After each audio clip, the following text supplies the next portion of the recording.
آپ نے آپ کے حوالے پہ فن و شخصیت کے حوالے سے مختلف یونیورسٹیز میں بے تحاشا کام ہوا، اب تو آپ کو شاید یاد بھی نہ ہو، اور ابھی ہو بھی رہا ہوگا تو ہو آپ کو رہا پتہ ہے ہی ہو نہیں رہا ہے نا ہے کہ ایسے. کہاں ہوگا اور کہاں سلسلہ چل رہا ہوگا. مجھے بتائیں مقالات کی کتنی تعداد ہوگی؟ ان گنت ہے کوئی ہے؟ اور پھر معیار اب کے یہ تو حوالے سے، موضوع کے حوالے سے بات کریں. تعداد والی بات تو یہ ہے کہ وہی بات آپ نے جو کہا ہے نا کہ پتہ بھی نہیں چلتا. روزانہ فون آ رہا ہوتا ہے کہ فلاں یونیورسٹی والا آپ پہ کام کر رہا ہے، فلاں پہ کر رہا ہے. تو یہ تو کوئی 2 درجن سے بھی اوپر مقالات لکھے پڑوسی جا گئے مجھ ممالک پہ. میں بھی ہو رہا ہے پڑوسی کام. ممالک میں بھی کام ہوا ہے. میرے ناول پہ مٹی آدم کھاتی ہے کے اوپر وہاں بھی کام ہوا، افسانوں پہ وہاں پہ کام ہوا. لیکن میں کوئی اتنا زیادہ اسٹوڈنٹس کے کام پہ، جب سے یہ یونیورسٹیاں ہمارے ہاں بڑھی ہیں نا، تو مجھے یوں لگتا ہے کہ جیسے ایک دوڑ لگی ہوئی ہے کہ آپ کوئی نئی کتاب کسی کوئی چھپتی ہے اور اس کے اوپر وہ کر لیں، کام ہونا چاہیے. ایسا نہیں ہونا چاہیے. اب مثلاً آپ نے یہ دیکھے ہوں کہ مقالات اس میں تو ایک ہی سیشن کے اندر، یعنی ایک پیریڈ ایک ہی بنتا ہے، اس میں مختلف یونیورسٹیوں میں ایک ہی موضوع پہ کام ہو رہا. شخصیت اور فن، حمید شاعر کا شخصیت اور فن. الگ سے بھی کام ہوا، جیسے آپ نے اس کے ثقافتی عناصر پہ کام ہوا یا کرداری لیکن بہت ایسا کم ہے، تو. آٹے میں نمک کی لیکن طرح. وہ چند مقالات ایسے ہوتے ہیں جو بہت اچھے ہوں، اور وہ ایک دو مقالات تو باقاعدہ چھپ کے کتابی صورت میں بھی آ گئے، وہ اچھے ہیں. لیکن میں یہ دیکھ رہا ہوں کہ اکثر یہی ہوتا ہے کہ وہ تیزی سے یوں ہی کام شخصیت و فن کسی فارمولا کا بھی اٹھا فارمولا لیا، ایک ہاں فارمولہ، فارمولا. ایک سانچہ بنا ہوا ہے کہ اس سانچے کے اندر وہ ڈالتے جاتے ہیں بھائی. تو وہ انہوں نے یہ کام کر لیا. تو میرا خیال ہے کہ اس پہ تھوڑی سی محنت کی جانی چاہیے، اور اگر ایسا ہو تو یہ بہتر ہوگا کہ یہ کام ایسا ہونا چاہیے کہ وہ بھی کسی کو ریپرزینٹ کر سکیں. کل کسی کے سامنے وہ لے کے آنا پڑے تو اس پہ ان کی شرمندگی نہ ہو. ان کا اپنا کام ہونا چاہیے. میں نے یہ بھی دیکھا ہے کہ اسٹوڈنٹس وہ ایسے ہی کٹ پیسٹ کر کے وہ لگا دیتے ہیں. مجھے یاد ہے رشید امجد صاحب کے ساتھ بیٹھے تھے تو میں نے ایسے ہی گلا کیا. میں نے کہا یونیورسٹی میں کام کو اچھا نہیں ہو رہا ہوتا، وہ دیکھیں فلاں نے جو کام کیا ہے وہ اتنا اچھا نہیں ہے. تو رشید امجد صاحب کہنے لگے یار تم جانتے ہو کہ یہ جو بچے آتے ہیں پڑھنے کے لیے، تو آپ کو پتہ ہے، کسی کو پتہ ہوتا ہے کہ کوئی ماں کا کتنا زیور بیچ کے ہائے. آیا ہے اور فلاں ہے یوں ہے. تو کئی دفعہ وہ چیزیں بھی دیکھنی پڑتی ہیں. تو اس طرح کی جو چیزیں ہیں، سوال یہ پیدا ہوتا ہے کہ آپ نے وہ تو دیکھ لی، لیکن جو پروڈیوس ہوا، جو آپ نے یہ مال پروڈیوس کیا ہے، ہاں اس یہ کی تو آگے کیا چلے گا؟ وہ کتنا چلے گا؟ اگر وہ جملہ صحیح طرح نہیں لکھ سکتا ہے، اس نے چیزوں کو پڑھا ہوا نہیں ہے، تو وہ ایسا ہے کہ وہ مستقل نقصان دینے والا ہے. تو اسی پہ ان کو تھوڑا سا وہ وقت اگر لگا لیں، وہ محنت کر لیں، تو بہتر وہ چیز سامنے لا سکتے ہیں. مجبوری اپنی جگہ پہ ہاں درست ہے، صحیح ہے. اس پہ جتنی بھی ہمدردی ان کی جائے کام کی جانی چاہیے، ان کی مدد بھی کی جانی چاہیے، لیکن اس قیمت پہ نہیں کہ وہ جو کام کر رہے ہیں وہ اگر کمزور بھی ہے تو کہیں کہ درگزر اس پہ کریں. اس پہ درگزر نہیں کیا جانا چاہیے. میرا خیال ہے اسے ان کی مدد کی جانی چاہیے تاکہ وہ بہتر انداز سے اسے پریزنٹ کرے اور خود کریں. درست، بالکل درست بات ہے.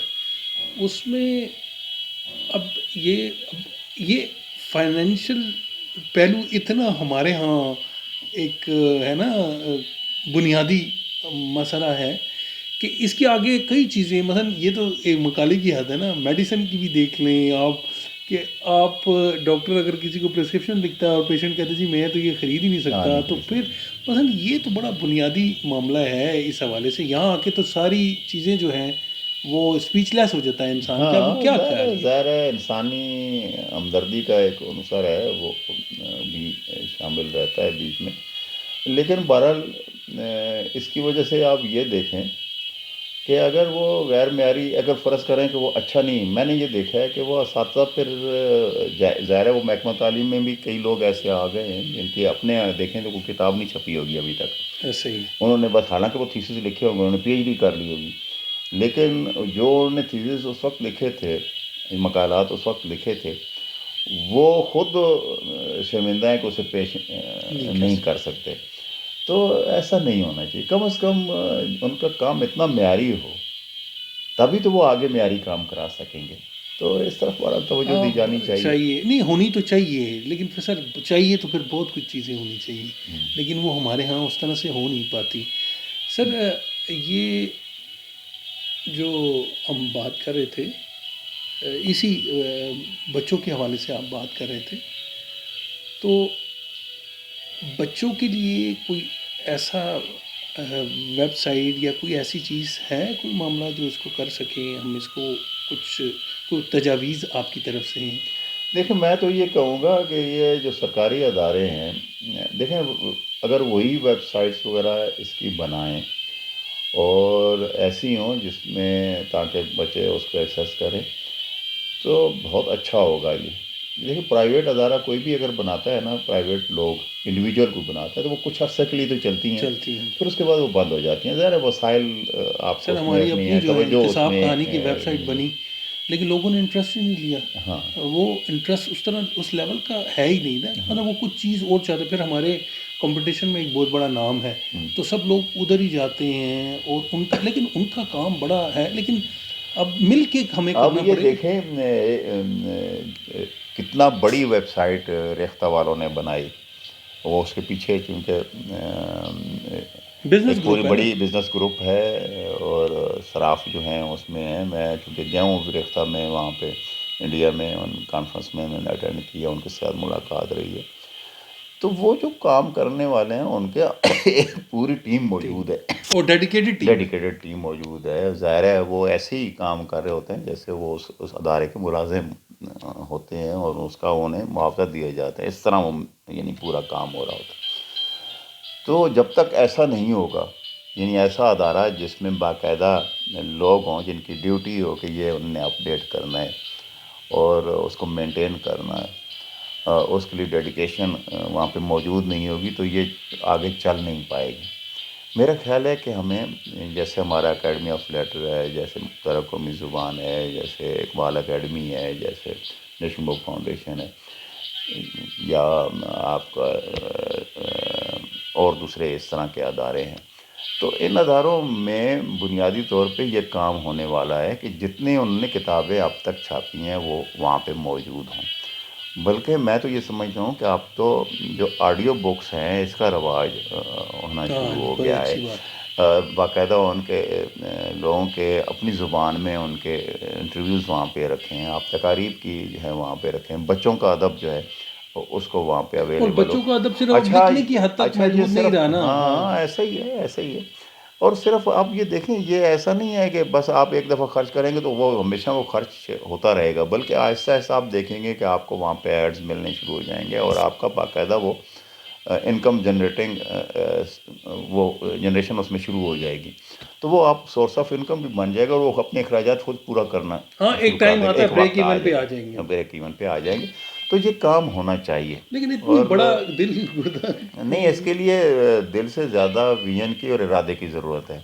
ارادہ ہو اور نیت ہو، تو یہ نیت ہوگی تو یہ کام ہو جائے اور گا. سر یہ آج نہیں تو 10 سالوں بعد تو مجبوراً کرنا ہی پڑے نہیں گا. آپ کریں گے لیکن آپ پیچھے رہ جائیں گے نا، پیچھے رہ. پیچھے رہ جائیں گے. اور وہ پیچھے آپ رہ نے جائیں گے. بات کی نا کہ اب جو لٹریچر ہے، خاص کر ہم جتنے پیچھے ہیں بچوں کے لٹریچر کو پروڈیوس کرنے میں، اب وہ یہ نہیں ہے کہ آپ نے 2 فنکشن کرا لیے، ایک میٹنگ کروا لی مہینے میں، سال میں، تو چلیں اس سے کوئی کام چل جائے گا. اس سے ابتدا تو ہو سکتی ہے، لیکن یہ جیسے آپ نے فرمایا کہ یہ ایک متواتر کام ہے. اس کے ہاں لیے یہ آپ متبادل کام بھی ہے. اور دوسرا یہ ہے کہ آپ شاید یہ جو ہمارے فنکشنز ہیں جن کی اپنی اہمیت ہوتی ہے، یہ بوسٹر ہوتے ہیں ایک قسم کے، کہ آپ لوگ ملتے بھی ہیں ایک دوسرے کے ساتھ، کچھ ایک دوسرے سے گین بھی کرتے ہیں. ان کی اہمیت اپنی جگہ پہ ہے، لیکن ان کی جو آپ کہہ لیں جو اثر انگیزی ہے وہ بڑی محدود ہوتی ہے. اس پورے اس ٹھیک ہے، صحیح بات. مستقل جو اثر ہے وہ یہ ہے یہ کہ آپ بالش یہ کا جو کچھ آپ نے کیا ہے یہاں پہ یہ سارا اویلیبل ہو، آپ کا ریکارڈ ہو جائے، نیٹ کے اوپر موجود ہو، اور ایسا ہو کہ جسے ورک شاپس ہوں ایزیلی ریگولر قسم کی، وہ آپ اسے میٹنگس ہوں. کر رہے ہوتے. آپ کا تو کہنے بڑا کا مقصد آسان ہے. یہ ہے کہ یہ بارش کا ایک پہلا قطرہ تو ثابت ہو سکتا ہے، لیکن اس کے پیچھے پوری ہاں نہیں، اس کو محفوظ کرنا ہے، ان ایفرٹس کو بھی محفوظ کرنا، اور ایک مستقل آپ تب ایک اس کے سلسلے رزلٹ کو اس شروع طرح سے کریں. آئیں گے. جی بالکل ایسے ہی. حمید شاہ صاحب بہت شکریہ آپ کے ٹائم کا. صدارتی ایوارڈ بھی آپ کو مل گیا، ٹھیک ہے، امتیاز بھی مل گیا، دونوں طرح سے، یہاں بھی اور وہاں بھی۔ مجھے یہ بتائیں، کوئی خواہش رہ گئی ہے، کوئی لکھنا، کوئی پڑھنا، کوئی میرا جی غالب کے اوپر کوئی کام؟ میرا جی والا کام بھی آپ کے دل کے بہت قریب تھا، بلکہ وہ تو اب آپ کی وہ ایک بن میر گیا تھا، صاحب پہ، ہیں، میر تقی میر پہ جو میر کام تقی تھا، میر پہ جو نظریات میر کام پہ جو تھا آپ کا، کام تھا۔ کوئی خواہش باقی رہ گئی ہے؟ ہزاروں خواہشیں ایسی کہ ہر خواہش پہ دم نکلی، لیکن میں بڑا محدود خواہشیں رکھنے والا آدمی ہوں۔ بہت زیادہ یہ میرے پرسنل ہاں لائف میں کہوں گا، تھوڑا انٹرپٹ کرنے کا مجھے دیں۔ پرسنل لائف میں تو آپ کر سکیں، لیکن ادب میں تو پتہ نہیں آپ کیا کرنا چاہ رہے ہوں گے۔ نہیں، وہ تو ظاہر ہے، آدمی لکھنا تو ہر وقت اس کے ساتھ وابستہ رہتا ہے، لیکن ایک بات یاد رکھیں کہ آدمی یہ جو لکھنے کا عمل ہے نا، یہ ایک روشنی کی طرح، آپ دیکھیں، آپ بالکل اندھیرے والے کمرے میں بیٹھے ہیں نا، یکدم ایک درز سے ہاں، کوئی آپ آئے کو گا، روشنی اندر آتی ہے، بالکل ایسا ہی ہے۔ ایسا ہی ہے۔ تو لکھنے کا عمل تو آپ اس کے ساتھ وابستہ رہنا اصل میں یہ خواہش رکھتا ہوں کہ میں زندگی کے آخری لمحے تک اس کے ساتھ وابستہ رہوں، پڑھتا رہوں، مجھے پڑھنے کو میسر ہو، اللہ میاں میرے اندر سے یہ شوق ختم نہ کرے، اور جب یہ شوق رہے گا تو انشاءاللہ زندگی بھی بہتر رہے گی۔ مجھے کسی نے جوان رکھتا ہے یہ رکھتا ہے، جوان جوان رکھتا رکھتا ہے ہے۔ آپ کو۔ کسی دوست نے یہ کہا کہ یار وہ اگر آپ ایک اسی طرح ہی آپ کی طرح انٹرویو لینے کے لیے، تو وہ کہتے ہیں جی آپ اگر اگلی زندگی میں آپ کو ایک اور زندگی ملی تو کیا آپ بننا چاہو گے؟ میں نے کہا میں تو پہلی بات تو یہ ہے کہ میں تو ایک ہی زندگی پہ یقین رکھتا ہوں وہ مجھے دوسری زندگی کا یقین نہیں ہے، اور مجھے پتہ ہے کہ پھر بلایا جائے گا تو پتہ نہیں کیا ہوگا بھی کچھ نہیں ہوگا۔ اب رہ گیا باقی یہ زندگی کے بعد اگر کوئی ملتی ہے، فرض کریں جو آپ بات کہتے ہیں، تو بھی میں اسی طرح زندگی گزارنا چاہوں گا جیسی میں نے گزاری، اس لیے کہ مجھے خداوند کریم نے اس زندگی میں اتنا کچھ عطا کیا ہے کہ یہی مجھے مل جائے اگلی زندگی میں، تو اس پہ بھی میں اس کے کم آگے کا سر سودا بسر نہیں دوں گا۔ ہے یہ کم کا سودا نہیں ہے، مہنگا سودا نہیں ہے، نہیں، یہ بہت بہت یہ بڑی بات ہے، اور یہ اس اگر کے قدرت عطا۔ عطا کر دے تو ہاں ہاں، ورنہ نیکسٹ ٹائم کیا ہو، کیا ہو کیا پتہ۔ کیا پتا، اگر ایسا ہوتا ہے تو ہاں ہاں دوسرے جنم میں۔ جی، بہت شکریہ سر، بہت اچھی میٹنگ رہی آج۔ نہیں، بہت شکریہ، آپ کو تشریف لائے، اور بہت ساری باتیں ہو گئیں، اور کئی ایسی باتیں ہو گئی جو آپ کے سوالوں کی وجہ سے یا آپ کی بات کرنے سے، جن کے بارے میں نے پہلے شاید نہیں سوچا ہوگا، تو اب اس طرح آپ نے ان کی تحریک دی، تو آپ کا بھی شکریہ، آپ تشریف نہیں، آپ لائے۔ ہمارا مان ہے سر، اور نثر کے حوالے سے جو ہے وہ ہم بھی چھوٹی موٹی جو ہے کوئی تحریر لکھ لیتے ہیں، تو اس لسٹ میں نہیں تو نہیں، آتے ہیں۔ آپ تو، میں تو پتہ نہیں آپ سے بڑا ناراض ہوں اس حوالے سے کہ آپ کی کتاب بہت پہلے آئی تھی، اور میرا خیال ہے کوئی 30 برس ہو گئے ہوں گے۔ 2000، ہاں 2000 میں آئی تھی بھائی۔ سر دو آ رہی ہیں، ہزار دیکھ اکٹھی آ لیں، جائیں گی تو اکٹھی کیا ہوتا ہے، وہ سر۔ اپنے وقت پہ آنی چاہیے، سر بالکل آپ کا اور حکم۔ اور آپ میں لکھنے کا پوٹینشیل موجود ہے، اور بطور خاص آپ دیکھیں جب آپ اس وقت جس وقت آپ نے وہ لکھی تھی، اور یہاں سے آپ افغانستان تک گئے اور گڈ سفر بائی کرتے شہر۔ ہوئے، تو وہ کتنا اچھا ایک تجربہ تھا، لیکن آپ اس طرف نہیں گئے، تو جی اس کو بالکل، چھوڑ آپ دیں۔ کا میری افسانوں کی کتاب سر وہ تیار پڑی ہے کمپوز، اور یہ گزشتہ 10 سال، مطلب وہ جو 2001 میں آ گئی تھی کہ ڈاک ٹکٹ اور محبت، اس کے بعد وہ پڑھی ہے، اس میں افسانے ان کی نوک پلک درست ہو رہی ہے۔ اب سوچ رہا ہوں کہ وہ مثلا کمپوز بھی ہوئی ہے، بس اس میں تھوڑا سا پھر کچھ دیکھیں، ایک پروفیشنل بات کی۔ یاد رکھیں، جو لکھنے کا ایک عمل ہوتا ہے ایک تو مسلسل ہوتا ہے، اور چھپنے کا عمل بھی مسلسل ہونا چاہیے، کوئی ضروری نہیں ہے کہ وہ کتاب کی صورت میں آپ چھاپ رہے ہیں۔ جو ادبی پرچے بہت تھوڑے ہوتے ہیں، وہ بڑے محدود تعداد میں چھپتے ہیں، لیکن اس میں چھپنے کا یہ فائدہ ہوتا ہے کہ آپ اپنے جو لکھنے پڑھنے والا حلقہ ہے کم از کم ان تک پہنچتے رہتے ہیں، اور دوسرا یہ ہے کہ آپ کو اندازہ ہوتا رہتا ہے کہ آپ نے جو لکھا ہے وہ دوسری تحریروں کے درمیان وہ کیسا لگ رہا ہے، اور آپ کا سفر کیسا ہے۔ تو ٹھیک ہے، یہ بھی اچھی بات ہے کہ آپ کی کتابیں آ رہی ہیں، لیکن آپ اس کے ساتھ جب جڑ جائیں لکھنا ہے تو پھر ساتھ جی ساتھ آپ کا پرچوں میں حکم چھپنا بالکل چاہیے۔ درست۔ اچھا سر، وہ یہ میرا خیال ہے اپریل میں جو ہے نا کرنل مقبول صاحب اللہ ان کے غریق رحمت کریں، اور تو انہوں نے پھر میرا افسانہ بی سائڈ جو ہے وہ جو بدنام ضمانت سے ڈر ڈر کے جی جی چھپ نہیں رہا تھا، جس پہ احمد ندیم قاسمی صاحب نے بھی لکھا تھا۔ اب آپ نے گفتگو کی، میں نے سوال اٹھایا تو بڑے ادب سے بڑے احترام سے وہ انہوں نے چھاپا ہے۔ کوئی چھاپ نہیں رہا تھا، قاسم صاحب نے بھی وہ واپس کر کے مثلا دوسرا موٹو جو ہے فنون میں چھاپ دیا تھا 2005 میں۔ تو وہ پھر کرنل صاحب نے جو ہے نا بڑی کہا کہ بولڈ افسانہ ہے، ٹھیک ہے لیکن ہم اس کو چھاپیں گے۔ تو وہ ان کے میگزین میں ہوا تھا، وہ ابھی اسی سال ہی ہوا ہے، مثلا میرا خیال ہے فروری میں یا مارچ میں چھپا ہے، تو وہ آپ کی خدمت میں پیش کر دوں گا۔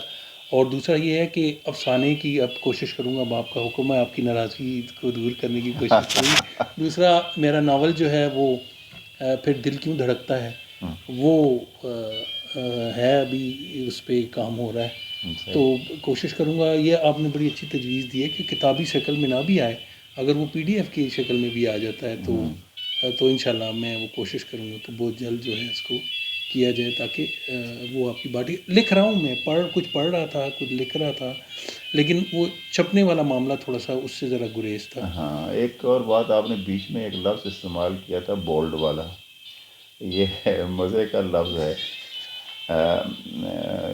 اکثر یہ ہوتا ہے کہ مثلاً جب ہم ڈرامے میں لکھتا تھا بہت، آج سے کچھ 30-35 سال پہلے کی بات ہے، تو تب بھی وہ کہتے یار کہ ذرا بولڈ سین کوئی تھوڑا سا کر دیں تاکہ یہ اچھا۔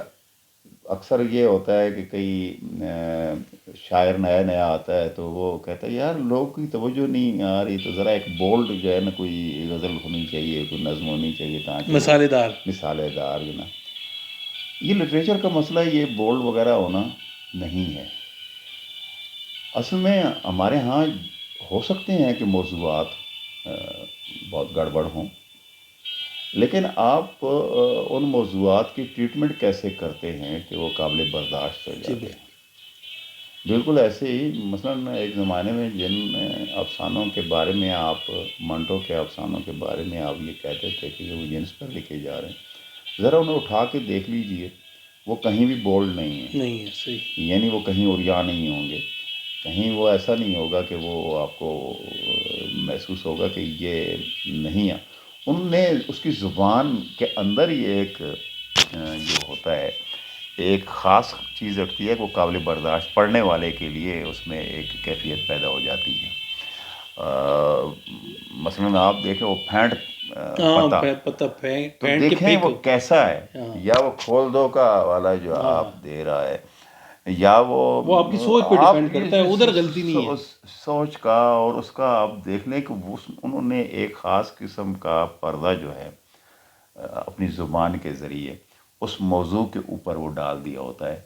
یہ ایک پشکن تھے رشین۔ رشین، تو انہوں نے ایک بڑی مزے کی بات کہی تھی، انہوں نے کہا تھا یہ جو ننگی ہوتی ہے یہ حسین نہیں ہوتی، یہ کھٹکتی ہے، ہاں ٹھیک ہے؟ تو آپ اس کے اوپر ایک مہین پردہ جب ڈال دیتے ہیں تو وہ آرٹ بن جاتا ہے، ہاں، ٹھیک ہے؟ مہین پردہ یعنی اس میں مہین، اس میں کچھ نظر آ رہا نہیں، ہے، کچھ کچھ چھپا نظر چھپا نہیں آ اچھا۔ رہا ہے، چھپ رہا ہے۔ تو جو لکھنے والا ہے اس کا کام یہ ہوتا ہے جی بالکل درست ہے۔ کہ وہ جو چیز ہے اس کے اوپر اپنے اسلوب کا، اپنی زبان کا، اپنے طریقہ بیان کا آپ ایک پردہ سا مہین پردہ آپ ڈالتے ہیں اور اسے گوارا بنا دیتے ہیں، اسے آرٹ بنا دیتے ہیں، اس کا ننگا پن جو ہے وہ آرٹ میں چھپا دیتے ہیں۔ تو لہٰذا وہ یہ بولڈ والا لفظ جو ہے وہ نہیں وہ تو لٹریچر کے لیے نہیں ہے۔ نہیں ہے، میں تو ویسے ایک وہ لوگوں کا جو تھا بہرحال اس کو اپریشیٹ، احمد ندیم قاسمی صاحب نے اپریشیٹ کیا ان کو، انہوں نے تحریری مجھے اس پہ نہیں وہ تو قاسمی صاحب تو دیکھیں، قاسمی صاحب جس وقت انہوں نے لکھا تھا ٹھنڈا گوشت وغیرہ اور یہ والے، تو وہ انہوں نے بھی واپس کر دیا تھا، آپ کو یاد ہے منٹو کو، کہ یار یہ کوئی زیادہ ہی تیز ہو گیا تیز ہو گیا۔ ہے۔ لیکن آپ دیکھ لیں سر وہ وہی میں آپ کو افسانے بھیجوں گا نا، تو اس پہ پھر آپ اپنی جی جی یہ رائے ضرور دیں اس کے ضرور اوپر. میں لیکن بہرحال بہت اچھا یہ ویسے بائی دی وے بات ہوگی، اس کا یہ مطلب نہیں ہے کہ میں کوئی تنقید آپ پہ نہیں کر نہیں رہا نہیں، تھا. ایسی بات نہیں ہے. وہ تو تنقید تو آپ نے کی ہوئی ہے ویسے ہی اسی کتاب میں گڈ بائی شیری رام میں، وہ تو لکھی ہوئی ہے. اور اس وقت لکھی ہوئی تھی کہ جس وقت مجھے لکھنا نہیں آتا تھا. خیر لکھنا تو اب بھی نہیں آتا، آپ کے سامنے تو ہم بات نہیں کر سکتے اس حوالے سے. اچھا دوسرا سر، وہ جو آپ نے پشکن کے حوالے سے بات کی ہے، تو وہ ایک نیوز تھی کہ نمن یونیورسٹی میں جو ڈاکٹر رشین ڈپارٹمنٹ کی ہیڈ ہیں غالباً ڈاکٹر اسما نوید، ان کو پشکن خدمات کے حوالے سے نا پشکن ایوارڈ مل گیا ہے. اچھا اچھا اچھا اچھا، ماشاء اللہ ماشاء اللہ.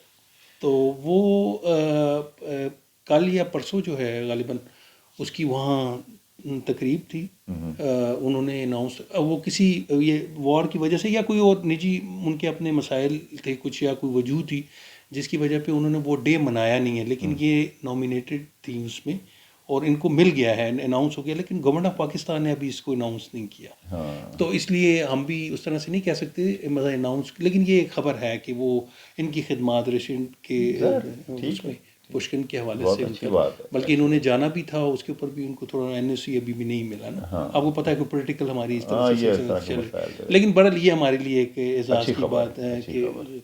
ان کو ایوارڈ کے لیے نامزد کر دیا گیا ہے. اور پھر رشین چونکہ اس کو جب کچھ دنوں میں منظر عام پہ آ جائے گی میڈیا میں بات، تو مطلب یہ انتصاب کہانی یہ بریک کر رہا ہے خبر کی یہ ہوا.